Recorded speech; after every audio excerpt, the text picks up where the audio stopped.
পশ্চিমবঙ্গে বিধানসভা নির্বাচনের আর মাত্র 3 সপ্তাহ বাকি, ধরে নেওয়া যাক।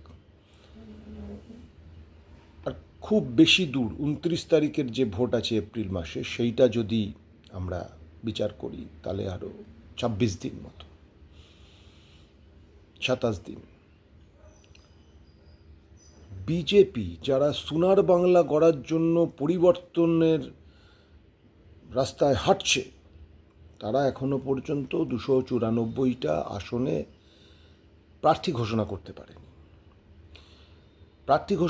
পারেনি। তার কারণ খুব পরিষ্কার। দেখুন, নির্বাচনী প্রক্রিয়ার কতগুলো ধারা আছে।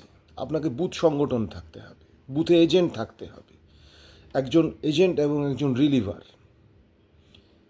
তো বিজেপির রাজ্য জুড়ে 40% বুথে তারা এজেন্ট দিতে পারে না, মিথ্যা প্রচার করে, যে মারধর দেয়, ভয় দেখায়, তার জন্য আমরা এজেন্ট দিতে পারি না। আসলে তাদের লোক নেই।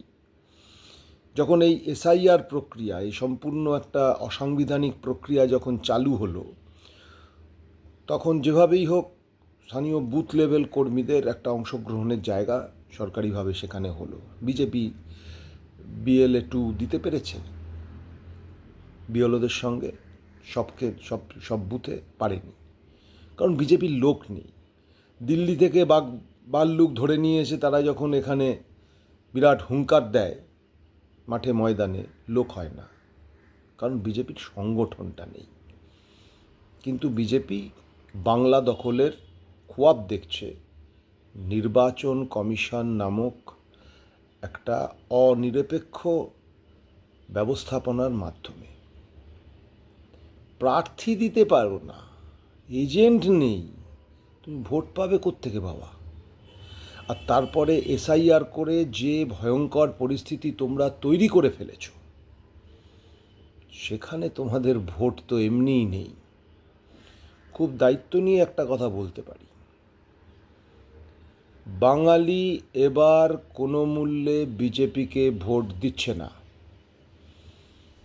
নিদারুণভাবে পরাজিত হতে চলেছে বিজেপি। তার কারণ বাঙালিকে তারা উইপোকা বলে আখ্যায়িত করে পশ্চিম বাংলা থেকে তারা তাড়াতে চায়। এই অন্যায়, এই ভয়ঙ্কর অন্যায় বাঙালি মুখ বুজে মেনে নেবে না। বাঙালি তীব্রভাবে এর প্রতিরোধ করবে। আপনারা দেখছেন গণমঞ্চ বার্তা ইউটিউব চ্যানেল। আমাদের চ্যানেলকে আপনারা সাবস্ক্রাইব করুন, লাইক, কমেন্ট, শেয়ার করুন এবং বন্ধুদের মাঝখানে ছড়িয়ে দিন। ধন্যবাদ।